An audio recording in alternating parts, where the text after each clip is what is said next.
बिस्मिल्लाहिर्रहमानिर्रहीम अस्सलाम वालेकुम। अब हम क्लास 9th मैथ के यूनिट 11 का थ्योरम 1 स्टार्ट करते हैं। ये थ्योरम राइट बाइसेक्टर के हवाले से है, तो राइट बाइसेक्टर में आपको लास्ट वीडियो में सिखा चुका हूँ, तो वहां जाकर आप देख सकते हैं। तो सबसे पहले हम एनिमेशन में देख लेते हैं कि इस थ्योरम में क्या हमें गिवन दिया गया है, क्या प्रूफ करना है और उसकी टेक्निक क्या है। क्योंकि ये थ्योरम राइट बाइसेक्टर के हवाले से, तो राइट बाइसेक्टर में हमारे पास एक लाइन सेगमेंट होता है। तो सबसे पहले मैंने एक लाइन सेगमेंट बना दिया ए बी। ये उसकी लेंथ भी मैं साथ में लेकर चल रहा हूँ, तो ये कोई भी लेंथ हो सकती है, छोटा भी हो सकता है लाइन सेगमेंट, बड़ा भी हो सकता है। क्योंकि राइट बाइसेक्टर की एक और रिक्वायरमेंट क्या थी, एक मिड पॉइंट होना चाहिए। ये मिड पॉइंट ओ है जो इस पूरे लाइन सेगमेंट ए बी को हाफ में तोड़ दे। तो ये ओ से लेके ए तक 5 हो गया और ओ से बी तक 5 हो गया। अब एक और चीज होती है राइट बाइसेक्टर में कि 90 डिग्री एंगल पर कोई लाइन लाइन सेगमेंट या रे उसको कट करे मिड पॉइंट से। तो ये लाइन सेगमेंट को इस लाइन ने कट किया है मिड पॉइंट से। ये भी गिवन का पार्ट है। गिवन में एक और चीज है कि इस राइट बाइसेक्टर पर कोई सा भी पॉइंट होना चाहिए। तो ये पॉइंट पी मैंने बना दिया। कोई सा भी पॉइंट से मकसद है कि यहाँ हो, यहाँ हो, यहाँ हो, कहीं भी हो, any point on the right bisector. तो ये कोई भी पॉइंट है राइट बाइसेक्टर पर जो मैं इसको मूव कर रहा हूं, तो यानी ये कहीं भी राइट बाइसेक्टर पे हो सकता है। तो यही गिवन का हिस्सा है कि any point on the right bisector of a line segment, किसी भी लाइन सेगमेंट के ऊपर राइट बाइसेक्टर पर अगर कोई भी पॉइंट होता है, तो ये मैंने यहाँ पर गिवन बना दिया है। अब हमें प्रूफ क्या करना है कि इस पॉइंट पी से जो लाइन सेगमेंट के एंड पॉइंट्स हैं वहां तक अगर मैं दो साइड्स बनाता हूं, तो वो दोनों लंबाई के एतबार से बराबर होंगी। मैं आपको यहाँ पर दिखा देता हूं कि ये जो साइड पी ए और साइड पी बी है, ये दोनों लंबाई के एतबार से बराबर होंगी। जैसे कि आप देख सकते हैं 8.82 8.82। तो ये क्योंकि कोई भी पॉइंट हो सकता था, इसको हम आर्बिट्रेरी पॉइंट भी कहते हैं कि ये ऊपर भी हो सकता है, नीचे भी हो सकता है, लेकिन आप देखें कि लेंथ हमेशा बराबर रहेंगी। ये हमने प्रूफ करना है। तो ये आपने वैल्यूज के जरिए तो देख लिया है कि कोई भी पॉइंट राइट बाय सेक्टर पर उस लाइन सेगमेंट के एंड पॉइंट से इक्वी डिस्टेंस रखता है।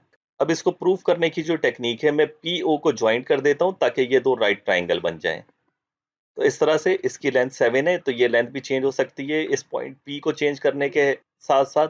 अब यहाँ पर देखें कि अगर अगर इस ट्राइंगल को मैं देखूं पी ओ ए और इसी तरह से पी ओ बी, ये दो ट्राइंगल्स बन गए हमारे पास। इन दोनों ट्राइंगल्स के अंदर ये साइड कॉमन है ओ पी। ये दो एंगल इंक्लूड एंगल है और कॉरस्पॉन्डिंग एंगल है इन दोनों ट्राइंगल के साथ। इसी तरह ये साइड और ये साइड कॉरस्पॉन्डिंग साइड्स हैं ओ ए और ओ बी। तो साइड एंगल साइड, इस हिसाब से ये दोनों ट्राइंगल्स ही बराबर होंगे। अगर ये दोनों ट्राइंगल्स हैं तो इनकी बाकी साइडें भी जो कॉरस्पॉन्डिंग है वो बराबर होंगी, यानी पी ए और पी बी भी बराबर होगा। तो ये एक टेक्निक है इस थ्योरम को प्रूव करने की। बहुत ही सिंपल सा थ्योरम है ये एनिमेशन के जरिए आपको दिखाना जरूरी था। तो अब हम बुक के हिसाब से स्टेटमेंट और थ्योरम को प्रूव कर लेते हैं। तो ये हमारे यूनिट 11 का थ्योरम 1 है, उसका ये स्टेटमेंट है। ये हेडिंग गलत डली हुई है, प्रूव दैट। अच्छा, इसमें ये लिखा है कि एनी पॉइंट, कोई भी point on the right bisector of a line segment, यानी कि लाइन सेगमेंट पर एक राइट बाइसेक्टर है, उस पर कोई भी पॉइंट, वो पॉइंट ये पी है, ये कोई सा भी पॉइंट हो सकता है, और ये लाइन सेगमेंट ए बी है, ये इसको इंटरसेक्ट कर रहा है। इस राइट बाइसेक्टर इस लाइन सेगमेंट ए बी को बिल्कुल मिड पॉइंट से, वो मिड पॉइंट ओ है। और राइट बाइसेक्टर का नाम हमने दिया हुआ है ये सी और ये डी। तो यही हम गिवन में लिख देते हैं क्योंकि ये हमें दिया गया है, ये हमने स्टेटमेंट के हिसाब से बनाना है।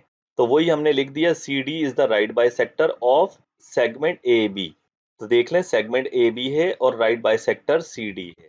और ये मिल कहाँ रहे हैं, दोनों चीजें कहाँ इंटरसेक्ट कर रहे हैं, intersecting it at O, O point पर इंटरसेक्ट कर रहे हैं, जो कि इसका मिड पॉइंट होगा। और P is any point on C D, यानी पी कोई भी पॉइंट होगा इस राइट बाइसेक्टर सी डी पर। तो यही हमने यहाँ पर गिवन में लिख दिया है। अब हमने प्रूफ क्या करना है। तो प्रूफ की हेडिंग में हम लिखते हैं कि ये जो कोई भी पॉइंट है is equidistance from its and point. ये इट्स क्या है, इस लाइन सेगमेंट के एंड पॉइंट से इक्वी डिस्टेंस। इक्वी का मतलब होता है इक्वल, डिस्टेंट का मतलब होता है डिस्टेंस, बराबर डिस्टेंस रखेगा लाइन सेगमेंट के एंड पॉइंट से। तो ये जो P एक आर्बिट्रेरी पॉइंट है, ये लाइन सेगमेंट के एंड पॉइंट से बराबर डिस्टेंस रखेगा। ये हमने प्रूव करना है, ये दोनों हमेशा बराबर रहेंगे। तो इसको टू प्रूफ की हेडिंग में लिख देते हैं, क्योंकि ये AP और AB है, तो AP is congruent to BP। So P is equidistance from A and B। ये हमने प्रूफ करना है। तो बहुत ही सिंपल सा इसका प्रूफ है। अब हमारे पास दो ट्राइंगल्स हो गए हैं। अगर मैं OP को भी कनेक्ट कर दूं साथ में, तो ये एक ट्राइंगल हो गया हमारे पास AOP और दूसरा ट्राइंगल हो गया POB। तो वही हम कॉरेस्पॉन्डेंस लिख देते हैं यहाँ पर। इन ट्राइंगल AOP और ट्राइंगल BOP के दरमियान कॉरेस्पॉन्डेंस है। इन दोनों ट्राइंगल में जो OA और OB हैं वो बराबर हैं। क्यों बराबर हैं OA और OB? क्योंकि ये O जो है वो मिड पॉइंट है। वही हमने लिख दिया कि ये गिवन में हमें दिया गया है, गिवन का हिस्सा है कि O is the mid point.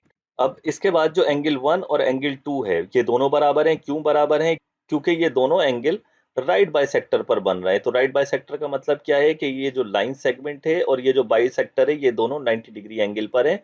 दोनों एक दूसरे के परपेंडिकुलर हैं दूसरे अल्फाजों में। तो वही हमने यहाँ रीजन में लिख दिया कि ये भी गिवन में हमें दिया गया था कि भाई लाइन सेगमेंट पर एक राइट बाइसेक्टर होना चाहिए। तो हमने लिख दिया कि AB और CD ये दोनों आपस में परपेंडिकुलर हैं एट O, इस पॉइंट O पर। इसके बाद PO बराबर है PO के। ये जो PO है ये अपने ही बराबर होगा ही होगा, क्योंकि ये कॉमन है दोनों ट्राइंगल्स के अंदर। तो वही हमने लिख दिया रीजन के अंदर कि ये कॉमन है। अब ये साइड इंक्लूड एंगल और ये साइड इसी तरह ये इसकी कॉमन साइड है, इंक्लूड एंगल और साइड। तो दोनों ट्राइंगल में साइड एंगल साइड, ये दोनों ट्राइंगल्स ही बराबर हैं इस हिसाब से। तो हम यहाँ पर लिख देंगे, ये यहाँ पर निशान गलत डाला हुआ है कि ट्राइंगल AOP और ट्राइंगल BOP दोनों बराबर हैं साइड एंगल साइड पोस्टुलेट के हिसाब से। तो इनकी बाकी चीजें भी बराबर होंगी जो कॉरस्पॉन्डिंग होगी। तो साइड AP और साइड BP ये दोनों भी बराबर होनी चाहिए। तो वही हमने लिख दिया कि AP और BP कंग्रुएंट हैं, क्योंकि दोनों ट्राइंगल आपस में कंग्रुएंस हैं। वही हमने यहाँ रीजनिंग में लिख दिया बाय द कंग्रुएंस ऑफ ट्राइंगल्स। तो इस तरह से हम ये प्रूव कर देते हैं कि ये जो सेगमेंट AP और BP होगा जो कि लाइन सेगमेंट AB के एंड पॉइंट से बनाएगा, जो कि राइट बाइसेक्टर के किसी भी पॉइंट से वो इक्वी डिस्टेंस होंगे। अब ये पॉइंट P क्योंकि कोई भी आर्बिट्रेरी पॉइंट हो सकता था, क्योंकि ये हमारी अजम्पशन थी कि हमने यहाँ लिया, इसको हम यहाँ भी ले सकते थे, कहीं भी ले सकते थे। तो हमने नेक्स्ट स्टेटमेंट में लिख दिया कि भाई ये पॉइंट P जो है वो कोई भी आर्बिट्रेरी पॉइंट है। एनी पॉइंट को हम आर्बिट्रेरी पॉइंट भी कहते हैं, कोई भी ले सकते हैं। सो हमने यहाँ लिख दिया but P is an arbitrary point on CD। CD मतलब राइट बाइसेक्टर पे। ये हमने अजम्पशन ली थी कि भाई इस जगह लिया, हम कहीं और भी ले सकते हैं। सो नेक्स्ट स्टेटमेंट में लिखा है कि सिमिलरली, बिल्कुल इसी तरह से, एनी अदर पॉइंट, कोई और भी अगर पॉइंट होगा, सिर्फ यहाँ नहीं किसी और जगह अगर ये पॉइंट होगा CD पर राइट बाइसेक्टर पर, is equidistant A and B, बराबर डिस्टेंस ही रखेगा A और B से, जो कि एंड पॉइंट है लाइन सेगमेंट के। हेंस इस तरह every point on the right bisector, हर एक पॉइंट राइट बाइसेक्टर पर is equidistant from its end points by the above process. बिल्कुल अबव प्रोसेस को अगर इस पॉइंट P को कहीं और कर देंगे, बिल्कुल इसी प्रोसेस के जरिए ये दोनों बराबर होंगे। तो बहुत ही सिंपल सा, बहुत ही आसान सा थ्योरम था, ये आपका प्रूफ हो जाता है। जो अगला थ्योरम है आपका 2, वो इसका उल्टा है। यहाँ हमने सेगमेंट पर राइट बाइसेक्टर पर कोई भी पॉइंट लिया था और प्रूफ हमने ये करना था कि ये दोनों बराबर होंगी साइडें। अब हम अगले थ्योरम में साइडें बराबर लेंगे और ये प्रूफ करेंगे कि ये हमेशा लाइन सेगमेंट के राइट बाइसेक्टर पे होगा। इसका उल्टा प्रूफ करेंगे। तो नेक्स्ट वीडियो में आपसे मुलाकात होती है, तब तक के लिए अल्लाह हाफिज।